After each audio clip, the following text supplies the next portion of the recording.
नमस्कार दोस्तों, स्वागत है आप सभी का इंडियन आईक्यू इंस्टीट्यूट पे, जहां हम कमिटेड है आपको बेस्ट क्वालिटी के एग्रीकल्चर कोचिंग बिल्कुल अफोर्डेबल फ़ीस में उपलब्ध कराने में।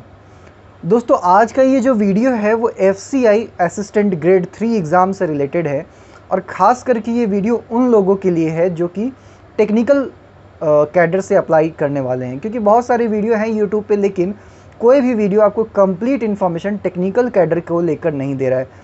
मैं ये अश्योर करता हूँ आपको कि ये वीडियो आप बहुत ही संयम से देखिएगा और लास्ट तक इस एग्ज़ाम से रिलेटेड जितने भी आपके मन में डाउट्स चल रहे होंगे वो सारा मैं यहाँ पर क्लियर कर दूँगा। वीडियो को स्टार्ट करूँ इससे पहले छोटे से एक दो इन्फॉर्मेशन आप लोगों को देना चाहूँगा। सबसे पहले एडीओ बैच, जो हरियाणा एडीओ बैच है, उसका एडमिशन क्लोज हो चुका है। प्लीज़ कोई भी एडमिशन लिंक कहीं भी आपके पास है उससे एडमिशन मत लीजिए, एडमिशन क्लोज हो गया। अगर आप लेते हैं तो फीस आपको फिर रिफ़ंड कर दिया जाएगा विद इन 24 आवर्स। दूसरी बात, IBPS AFO मेंस का हमने बैच लॉन्च किया है 299 रुपीज़ में, जिसमें कि आपको कंप्लीट IBPS AFO मेंस का सिलेबस, चाहे वो कोर एग्रीकल्चर हो, अलाइड साइंस हो, चाहे मिसलेनियस पोर्शन हो, सबको हमने 100 डेज़ के सब टॉपिक वाइज टारगेट्स में डिवाइड किया गया है और उसमें आपको डेली बेसिस पे सब टॉपिक वाइज टेस्ट कंडक्ट कराया जाएगा। तो इस बैच में आपको 100 sub topic wise test plus 30 full length test मिलते हैं, यानी कि अभी से लेकर IBPS AFO मेंस तक आप डेली बेसिस पे एक डिसिप्लिन के साथ प्रैक्टिस कर सकेंगे, और वो भी बेस्ट क्वालिटी, बिल्कुल exact IBPS AFO mains level के क्वेश्चंस को। FCI AG3 से रिलेटेड बैच की जो बात है, तो अगले हफ्ते इसी चैनल पे और जिस भी टेलीग्राम ग्रुप में आप IBPS AFO डिस्कशन वाले ग्रुप में भी होंगे, चाहे हमारे जिस भी टेलीग्राम ग्रुप में होंगे, जो FCI AG3 की बैच है उसमें हम लोग क्या प्रोवाइड करने वाले हैं, आपको स्टडी मटेरियल प्रोवाइड करने वाले हैं। यानी स्टडी मटेरियल से रिलेटेड बैच आएगी जो कंप्लीट होगा, प्रीलिम्स मेंस सब कुछ का आपको स्टडी मटेरियल उसमें मिलेगा। वो नेक्स्ट वीक तक रिलीज़ कर दिया जाएगा। चलिए अब स्टार्ट करते हैं आज का ये वीडियो।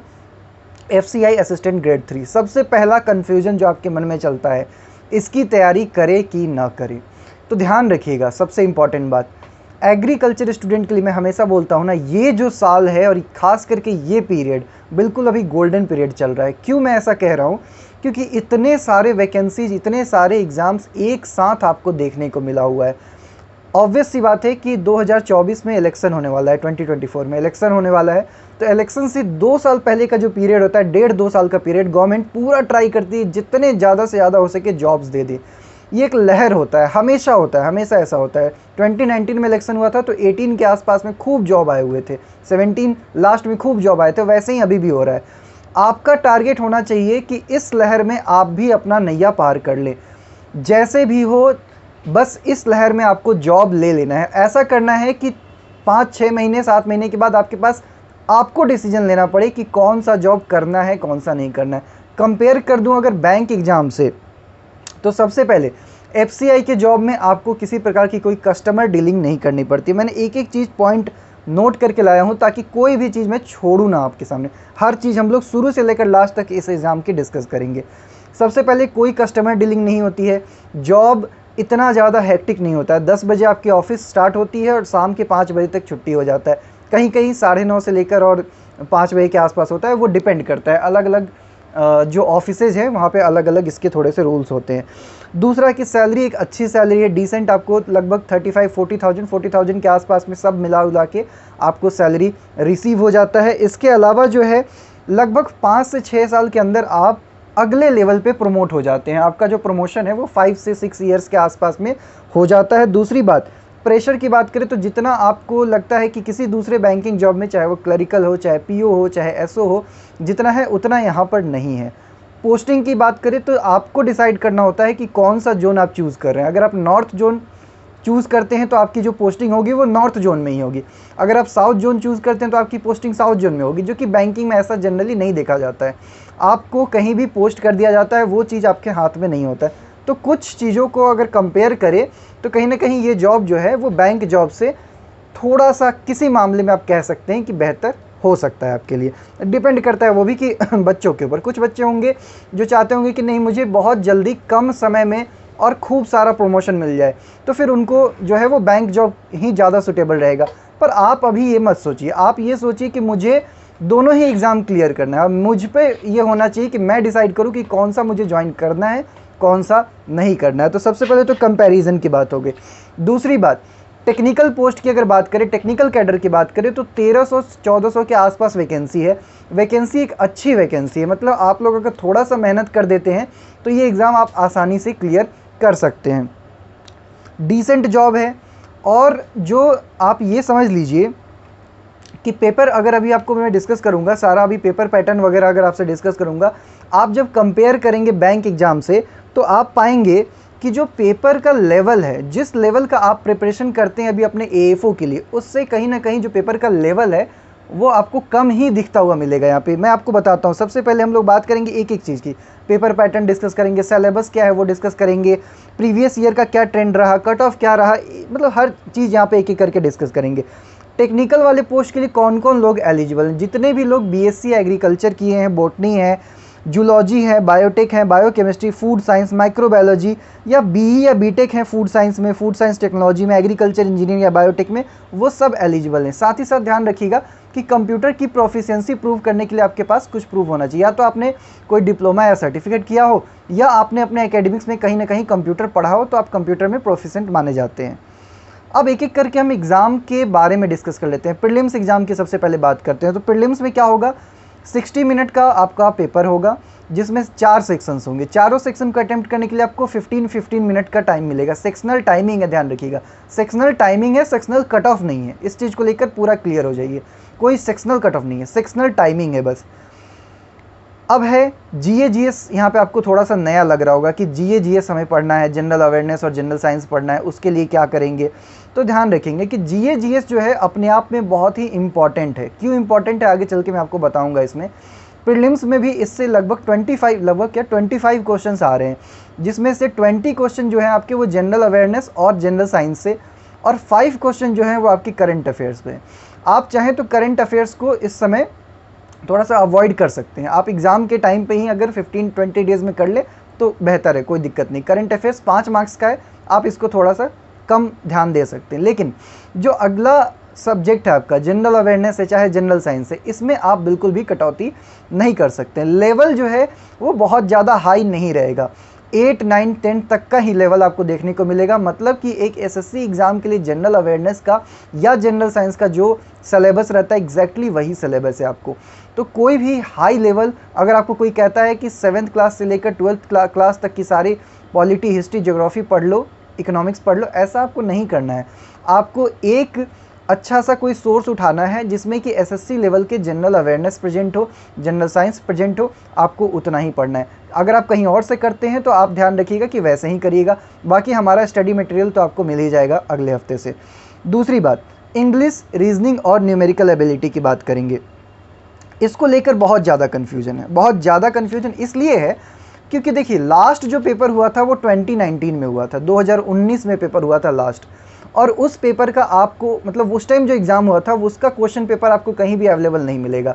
ना ही आप किसी वेबसाइट पे देखेंगे, ना ही आप किसी यूट्यूब चैनल पे आप उसको ढूंढ पाएंगे। क्यों नहीं ढूंढ पाएंगे? क्योंकि 2019 से पहले जितने भी पेपर्स हुए थे वो सारे ऑफलाइन मोड में थे, तो वो पेपर आपको मिल जा रहा है।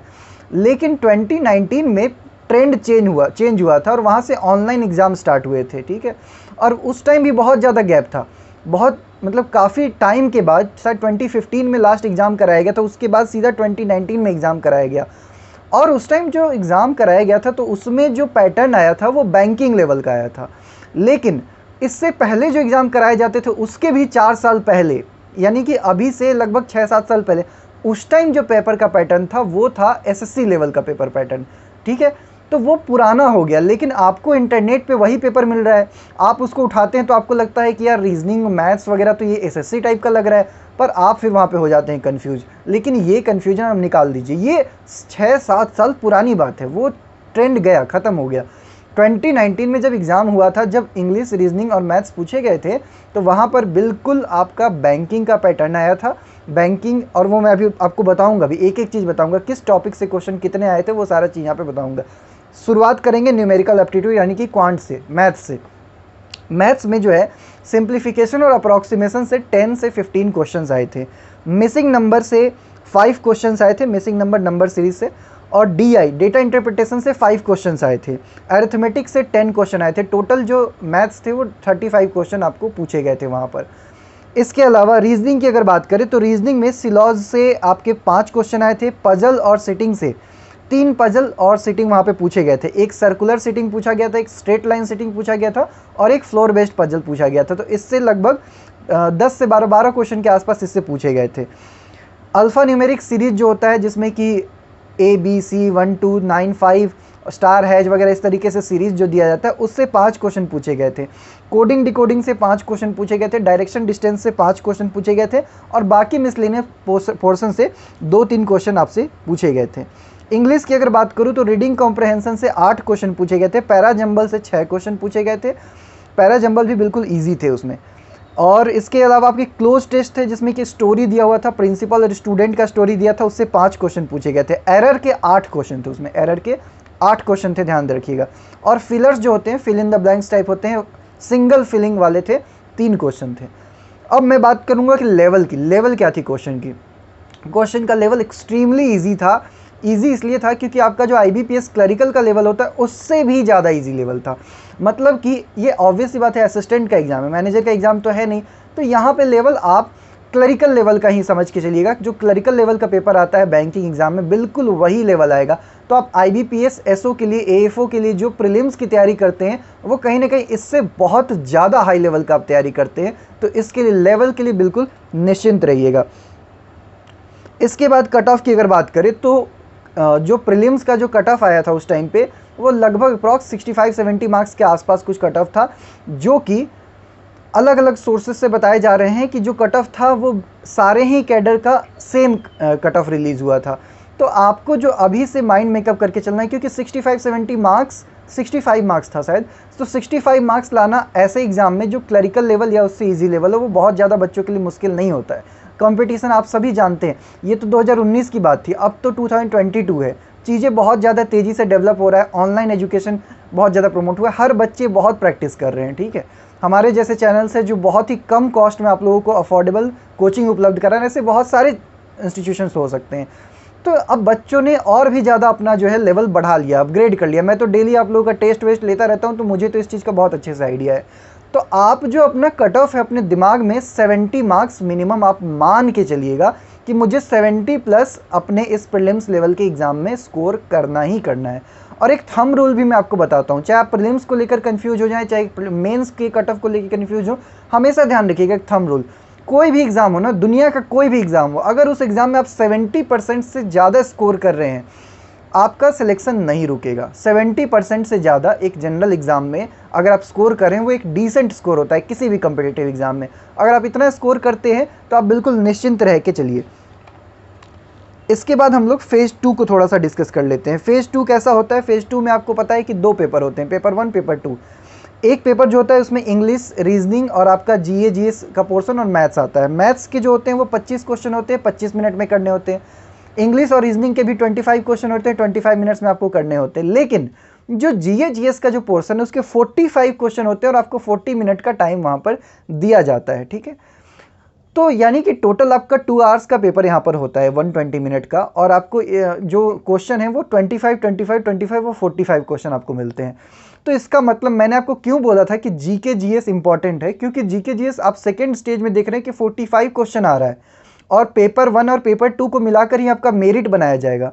और वैसे ही आप देख रहे हैं कि प्रीलिम्स में भी उससे 25 क्वेश्चन आ रहे हैं। तो मतलब कहने का है कि लगभग 70 क्वेश्चन जो हैं वो आपका GK GS से आ रहा है। तो यहाँ वही बच्चा, ध्यान रखिएगा, एक इंपॉर्टेंट टिप है ये, यहाँ वही बच्चा फाइनल सिलेक्शन लेगा जिसने GK GS पे अपना कमांड बना लिया हो। देखिए आप सभी एक साइंस ग्रेजुएट हैं, आपके लिए 8th 9th का फिजिक्स, केमिस्ट्री और बायोलॉजी को वापस से रिवाइज करना कोई बड़ी बात नहीं, कोई बड़ी बात नहीं है। तो जनरल साइंस तो आपका यहाँ कवर हो जा रहा है। रह जाती है बात GK की, तो GK में हिस्ट्री है, पॉलिटी है, इकोनॉमिक्स है जो वहाँ मेंशन किया हुआ है, पॉलिटी मेंशन नहीं किया हुआ है, हिस्ट्री है, इकोनॉमिक्स है, ज्योग्राफी है जो मेंशन किया हुआ है। अब उसको जो है आप अच्छे से प्रिपेयर करेंगे। पॉलिटी जो है आप बाद में उसको कंसीडर करेंगे क्योंकि पॉलिटी सिलेबस में नहीं लिखा हुआ है, लेकिन फिर भी आप उसको स्किप नहीं कर सकते। हो सकता है कि जनरल अवेयरनेस तो लिखा हुआ है तो वो भी अवेयरनेस का ही पार्ट आ जाता है, लेकिन पॉलिटी को आप हिस्ट्री या इकोनॉमिक्स को करने के बाद आप इसको कंसिडर करेंगे। तो ये आप थोड़ा सा स्ट्रेटेजी लेकर चलिएगा। अब यहाँ पर एक तो ये हो गया पेपर 1 की बात, दूसरा है आपका जो पेपर 2 आता है जिसमें कि दो आपके पास ऑप्शंस होते हैं, आप वहाँ पे ऑप्शनल ले सकते हैं। एक तो आपका फिजिक्स केमिस्ट्री और फिजिक्स ले सकते हैं, केमिस्ट्री ले सकते हैं और एग्रीकल्चर ले सकते हैं, और दूसरा है आपका एग्रीकल्चर, बॉटनी और जूलॉजी। मैंने एक सर्वे कराया था ग्रुप में और मैंने देखा कि 80% या उससे ज़्यादा बच्चे जो हैं वो एग्रीकल्चर, बॉटनी और जूलॉजी की तरफ जा रहे हैं। तो ये देखकर हो सकता है बहुत सारे फिजिक्स केमिस्ट्री जो ले रहे होंगे बच्चे वो भी उसमें जाएंगे, क्योंकि मटेरियल्स जो ज़्यादा प्रेजेंट होंगे इस टाइम पे या कोचिंग जो प्रेजेंट होंगे वो आपके एग्रीकल्चर, बॉटनी, जूलॉजी वाले ही होंगे। फिजिक्स केमिस्ट्री में कहीं ना कहीं आपको प्रिपरेशन करने में थोड़ा सा मुश्किलों का सामना करना पड़ता है इस तरीके के सिचुएशन में। अब रह जाती है बात कि जो टेक्निकल पेपर होता है आपका पेपर 2, उसका क्या पैटर्न रहता है। 60 क्वेश्चन होंगे आपके, 60 क्वेश्चन में मिक्स्ड होंगे।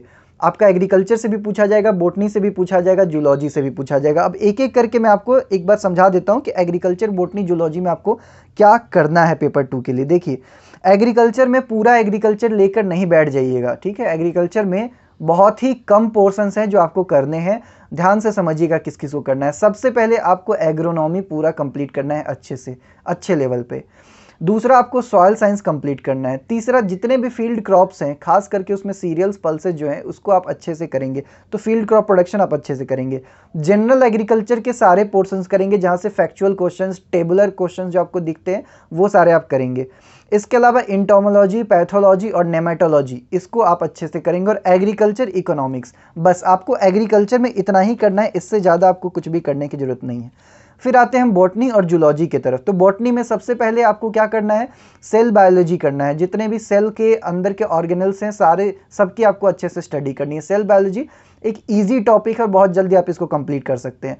दूसरा, प्लांट के अंदर जितने भी टिश्यू हैं, इसके ऊपर आपने ऑलरेडी अपने 11th-12th के टाइम पढ़ रखा है, इसको आपको अच्छे से पढ़ना है और रिवाइज करना है। प्लांट टिश्यू को अच्छे से करना है। फिर आपके जेनेटिक्स हो गए, आपके जो प्लांट की क्लासिफिकेशन होती है, प्लांट के जितने भी क्लासिफिकेशन है उसको अच्छे से पढ़ना है। इसके अलावा सिर्फ प्लांट के ही नहीं बल्कि जितने भी लिविंग ऑर्गेनिज्म है जिसके जो क्लासिफिकेशन आपने याद होगा, आपने अगर पढ़ा होगा अच्छे से, मोनेरा, प्रोटिस्टा, फंजाई, प्लांटी, इस तरीके से करके 4 पार्ट्स में जो डिवाइड किए हुए हैं, तो सारे जो चारों किंगडम है इसकी आपको अच्छे से स्टडी करना है। ये आपका जो टैक्सोनॉमी, जो डाइवर्सिटी है, ये भी आपका सिलेबस का पार्ट है, ठीक है। इसके अलावा इकोलॉजी है आपका, इन्वायरमेंटल स्टडीज़ है, इसको भी आप पढ़ेंगे क्योंकि ये भी आपके सिलेबस का पार्ट है बॉटनी में। इसके बाद फिजियोलॉजी के जितने भी टॉपिक्स होते हैं, चाहे वो आपका रेस्पिरेशन हो, चाहे आपका फोटोसिंथेसिस हो, चाहे आपका प्लांट ग्रोथ हार्मोन्स हो, वाटर रिलेशन हो, ये सारा आपका कंप्लीट करना है। ये फिजियोलॉजी का पार्ट है, ये भी आपके सिलेबस में है। और इसके बाद आपको फाइनली बायोकेमिस्ट्री करना है, ठीक है। तो बायोकेमिस्ट्री में आपका मॉलिक्यूलर बेसिस जो आता है वो भी आ जाएगा, और जनरल आपके जो जितने भी बायोकेमिस्ट्री के, मतलब कहने का मतलब है कि नॉर्मल आप एग्रीकल्चर का जब आप कोई भी प्रिपरेशन करते हैं, फर्दर आप एमएससी वगैरह के लिए करते हो, चाहे जिसे जितना आपका बायोकेमिस्ट्री का पोर्शन आप वहाँ करते हैं उतना ही आप इसमें करिएगा, उससे ज़्यादा आपको डीप जाने की बिल्कुल भी ज़रूरत नहीं है। जूलॉजी की बात करेंगे कि जूलॉजी में आपको क्या क्या करना है। तो सबसे पहले तो आपको, जैसे आपने वहाँ प्लांट सेल किया वैसे वहाँ पे आपको एनिमल सेल करना है। लगभग चीज़ें बराबर ही हैं, कुछ ऑर्गेनल्स एक्स्ट्रा होते हैं इसमें एनिमल सेल्स में, वो आपको देख लेना है। दूसरा, एनिमल टिश्यू को आपको यहाँ पे डिटेल में स्टडी करना है। ऑर्गन सिस्टम में जितने भी पार्ट्स हैं, चाहे वो आपका नर्वस सिस्टम हो, रेस्पिरेटरी सिस्टम हो, सर्कुलेटरी सिस्टम हो, डाइजेस्टिव सिस्टम हो, ये सारा आपका सिलेबस का पार्ट है, ये आपको कंप्लीट करना है। जेनेटिक्स है, इवोल्यूशन है, ये भी आपका सिलेबस का पार्ट है।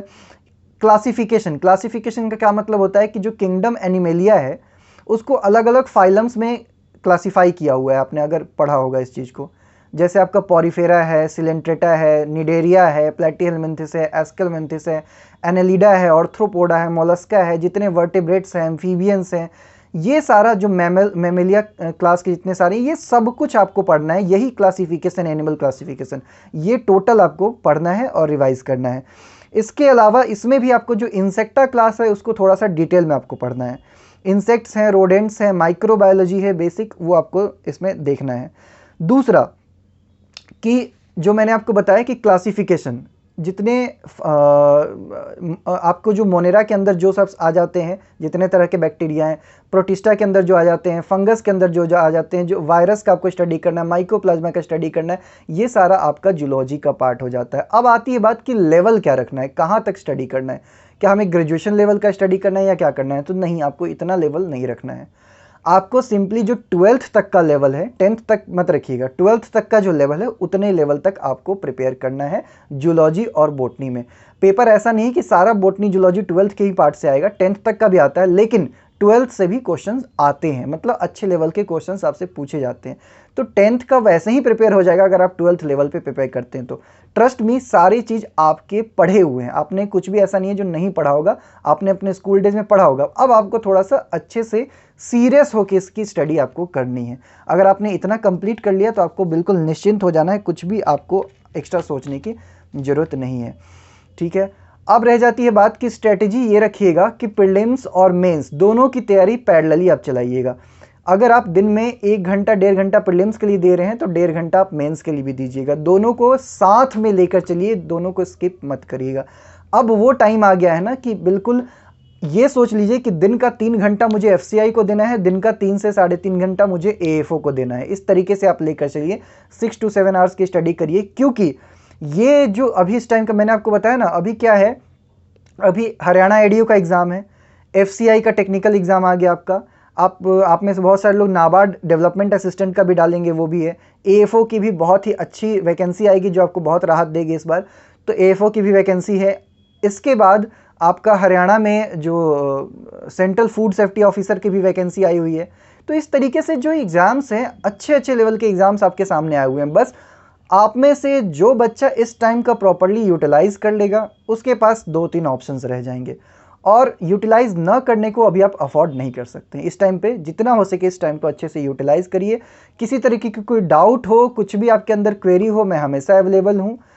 मेरा व्हाट्सएप नंबर होगा आपके पास, आप मुझसे बात कर सकते हैं। हमारा ग्रुप है जिसमें कि दिन भर डिस्कशन, क्विज़ वगैरह, बहुत ही बेहतरीन लेवल के क्विज होते हैं। IBPS AFO डिस्कशन करके आप सर्च करिएगा, टेलीग्राम में आपको मिल जाएगा, वहाँ भी आप ज्वाइन कर सकते हैं।